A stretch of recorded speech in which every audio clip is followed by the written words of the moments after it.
Class 9th. Today we are going to start with the topic Basic Features of the Constitution.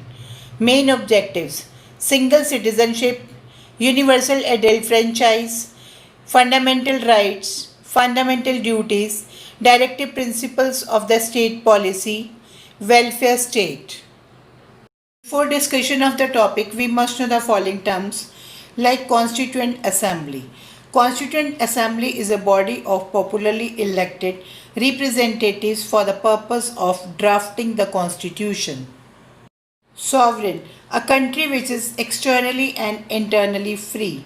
Democratic, form of government which is for the people, of the people, and by the people. Convention, a way in which something is usually done. Diverse, showing a great deal of variety or very different. Imperialism, a policy of extending a country's power and influence. Unemployment, a situation when the someone is not engaged in economic activity. Illiteracy, inability to read or write. Untouchability. Untouchability means a practice in which some lower caste people are kept at a distance. Regionalism. It means a political ideology or system of division a city, a state into different administrative units. National unity. Unity at national level. Republican government. Republican government means a government where the head of the country is elected by people directly or indirectly. Communist government. Government having the system in which goods are owned in common and are available to all as needed, or we can say where the means of productions are owned by government. Citizenship, the position or status of being a citizen of a particular country. Fundamental rights, basic rights are given by constitution for all round development for the people of the country. Directive principle of state policy. It means guidelines given to the Federal Institute for the Welfare States, which are given in the Part 4th of the Indian Constitution, or we can say guidelines to the government for the welfare of the state. As you know, every constitution is supposed to have a basic structure that can be altered.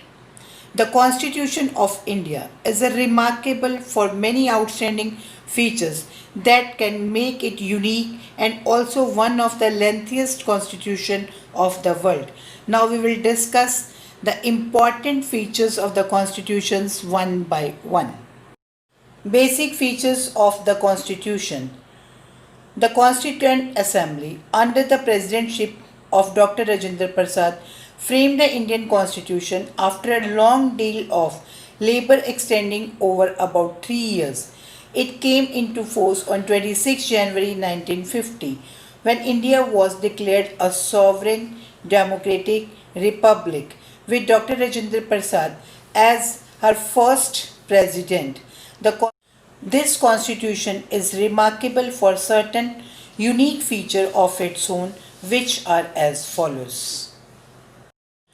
It means our constitution has established a democratic society, providing justice to all, irrespective of their social and cultural background. It has many salient features, most important features, some of which are given below. Now we will discuss all the features. Single citizenship. The Indian Constitution provides single citizenship. This means that all Indian, irrespective of the state of their domicile, domicile means place to which a person belongs, are the citizen of India. Although India is a federation, its citizens have not been provided with double citizenship. For federal government and state government, every Indian is a citizen of India and not of the state to which he belongs. There is only one citizenship. This is a unique, the system prevailing of the USA, whereas one can have the dual citizenship, number one for the state, number two, one is for the country. In India, a person born in Punjab or in Kerala can only be the citizen of India. Now let's come to reading part. First important feature of constitution is single citizenship. Although India is a federation, its citizens have not provided with the double citizenship, means one of the federal government and the other for the state government, because our constitution is federal in structure, that is we are having the one union government and the state government. As in the case of USA, all Indians, irrespective of their domicile means resident of a specific territory, enjoy one citizenship. They are first Indians and then anything else, that is Punjabis, Bengalis, and Tamilian, etc. This has been done to ward off separatist tendencies. It means the Indian constitution provides a single citizenship. This means that all Indians, irrespective of their state, of their domiciles, are the citizens of India. This is unlike the system prevailing in the USA, where one can be citizen of the New York state as well as an the American citizen. It means USA is having the dual citizenship. But in India, a person born in Punjab or in Kerala can be the citizen of India and not a citizen of state of their domicile as well. This has been done to show the national unity of India. This shows that no one is separate from each other. So we can say every Indian is a citizen of India and not of the state to which he belongs, and there is only one single citizenship, that is Indian. Universal adult franchise. It means anyone who is citizen of India, 18 years or the age or above, can vote without any restriction based on caste, color, creed, educational qualification, or property right. There were strong grounds behind appointing the universal adult franchise because this system is based on political equality. Everybody should have the right to vote in a democracy. Democracy means government of the people, for the people, by the people. Now let's come to reading part. Number 2. Universal adult franchise and joint electorate. The Constitution of India provides for the universal adult franchise. Here, every citizen of 18 years of age and above has been given the right to take part in the election without any restriction based on caste, creed, or color, educational qualification, or property rights. There were strong grounds on the rationale behind adopting the universal adult franchise. Number 1, the system is based on political equality. Everybody should have the right to vote in a democracy. Secondly, if any democracy, we mean a government of the people, by the people, and for the people, then every adult should be the right to vote. Thirdly, if the government affects all, it must be responsible to all. Again, our constitution has provided for joint electorates where all citizens vote for the same candidate irrespective of their caste, creed, or religion. This was considered necessary for the communal harmony and national integration. It means that all persons of 18 years of age and above have the right to vote irrespective of their caste, color, religion, etc. British has provided the communal electorate under the Act of 1919 and 1935. The Constitution of Independent India has replaced this system by introducing the joint electorate. According to this system, resident voters of a constituency have to vote for the same candidate irrespective of his caste or creed. Moreover, as we know, some seats are reserved for the candidates from scheduled caste and scheduled tribes. All people from such constituencies have to vote for the candidates of the area. This system is aimed at curbing the communal politics and fostering the communal harmony.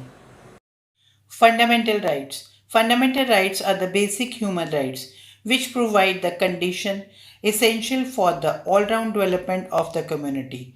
They don't make the distinction between human beings based on race, color, sex, religion, or other such considerations. Fundamental rights of the citizens. Like the Constitution of USA, the Indian Constitution has guaranteed several fundamental rights to all its citizens. Among these rights, the most important are those of equality, liberty, freedom of religion, cultural and educational right, right against exploitation, and right to constitutional remedies, etc. These rights are inviolable and are binding both on the legislature and the executive. Legislature means law making body, executive means law implementing body. It means the fundamental rights are the basic human rights which provide the condition essential for all round development of human beings. They protect people against unjust discrimination among members of the community. They don't make distinctions between human beings based on race, color, sex, gender, religion, or other such considerations. These such rights are as right to equality, right to freedom, right against exploitation, right to freedom of religion, cultural and educational right, right to constitutional remedies, and right to education. Fundamental duties. Originally, the Constitution of India did not contain any fundamental formal list of duties of the citizens of India. But through the 42nd Amendment of the Constitution in 1976, fundamental duties were added in the Part 4th of the Constitution. Under Article 51A of the Constitution, this chapter 11 duties enumerates of the citizens of India. The 11th fundamental duty, Article 51A K, was adopted through the Constitutional 86th Amendment Act 2002. Article 51A of the Constitution of India reads, it shall be the duty of every citizen of India. Now let's discuss the duties by reading. Fundamental duties. Originally, the Constitution of India did not contain any formal list of duties of the citizens of India, but through the 42nd Amendment of the Constitution in 1976, Part 4A, Article 51A, was added to the Constitution. This chapter enumerates 11 duties for the citizens of India.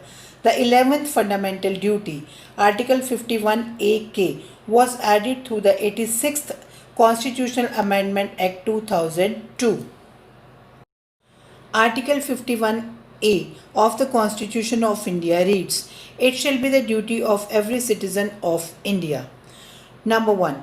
To abide by the Constitution and respect its ideals and institutions, the national flag and national anthem.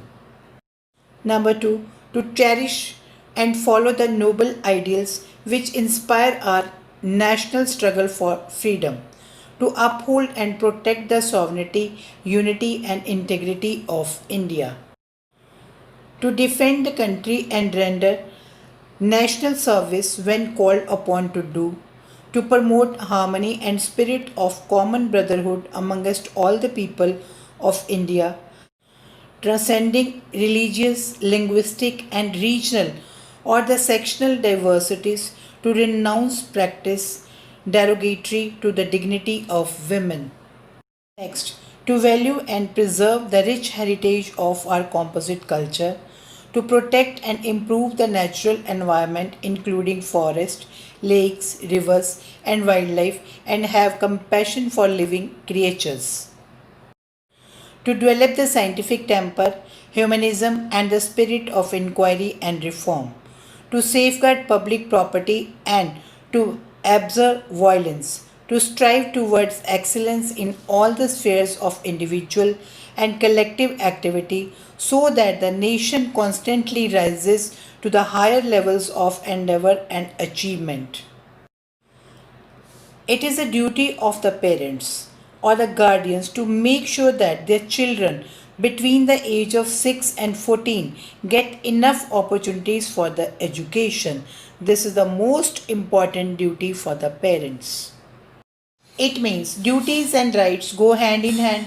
There can be no right in a society where there are no duties. For example, if we have a right to life, it is a duty to respect others' life and not to injure another's person.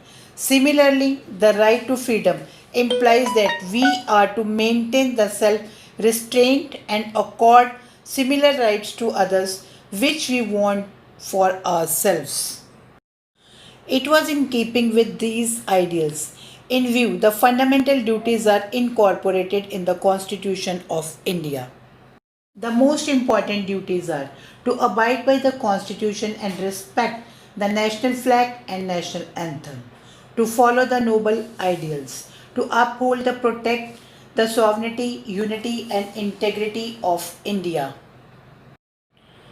to defend the country and to render national services, to promote harmony and brotherhood, to protect rich cultural heritage, protect natural environment, to develop scientific temper, humanism, and spirit of inquiry, to safeguard public property and observe violence, to strive for excellence. The most important duty is the duty of parents or guardians to provide education to his ward in between the age of 6 to 14 years. These fundamental duties were inscribed by the 42nd Amendment Act 1976. They are 11 in number. They specify one's obligation to society and the nation at large. A welfare state. The Indian Constitution had laid down the several directive principles of state policy with the main aim of guiding the government to strive more and more for the welfare of the people. In the words of L.G. Khedekar, the directive principles are ideals towards the attainment of which the government will endeavor. The government's main responsibility is not only to save the citizens from the internal dangers and external invasion means attacks, but also to look to their general welfare. As far as it should provide the adequate means of livelihood to all its citizens, encourage equitable distribution of wealth, prevent concentration of wealth in few hands, look after the health of the citizens, provide employment to everybody. Employment, a situation when the people are engaged in economic activities, promote agriculture and cottage industries. Cottage industry means small industry which are run by their family members, and encourage international cooperation, etc. It means a welfare state is a state which seeks to ensure the maximum happiness and maximum number of people living within its territory. The Constitution of India seeks to establish India as a welfare state, although the word welfare state are not specifically mentioned in the Constitution. The aim and objective of a welfare state are clearly pointed out the directive principles of state policy. These directives emphasizes that goal of the Indian polity is a welfare state where the state has a positive duty to ensure to its citizen social and economic justice and dignity to the individual. Both the union and the state governments have over the past 6 decades taken steps to implement directive principles which aim at establishing social and economic democracy. The basic goal of a welfare state. Our planning process of 5-year plans are directed towards achieving high goals.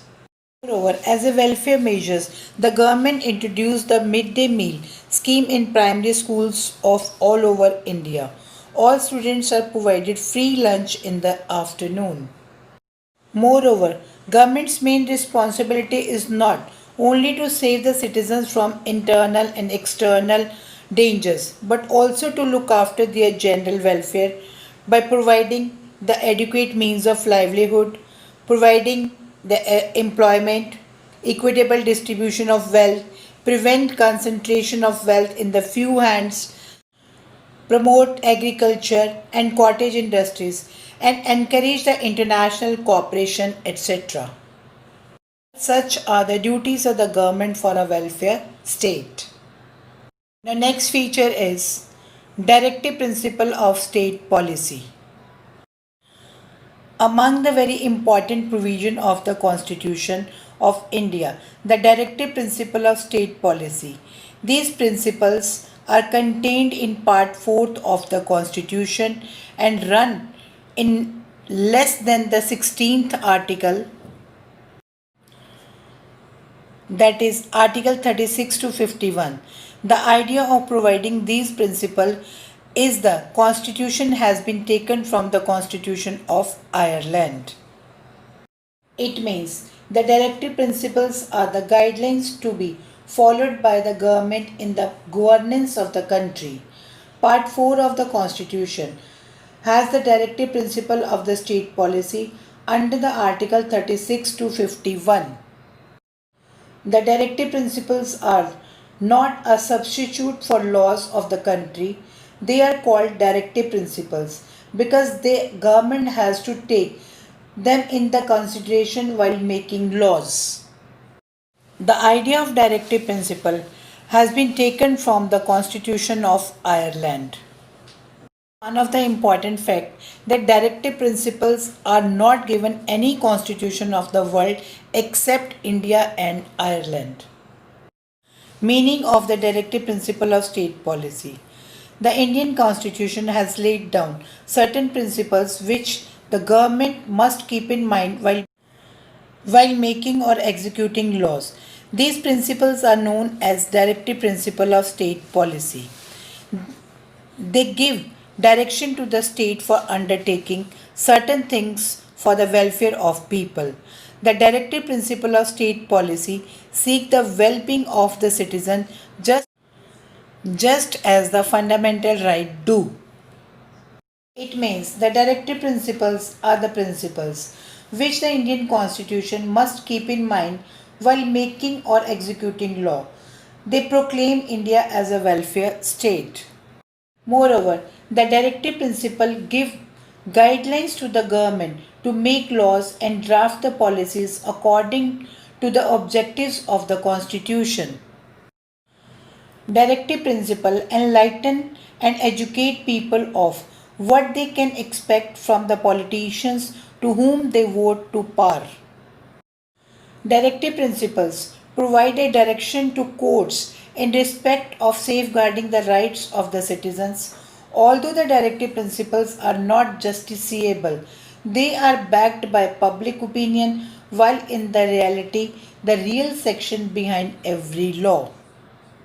Or we can say, directive principles are provided in Part 4th of the Constitution.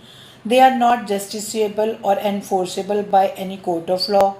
They are meant for the government to create certain privileges for the citizen, their direction to the state to attain certain set objectives. They aim to establish welfare state. Their scope is wider and they deal with the wide range of subjects including international peace and security. Children, these are the basic features what we have discussed in this video. They are part of your syllabus and you will have to reread this part, learn the basic terms, related question answers and kindly follow the SNAP homework. Thank you.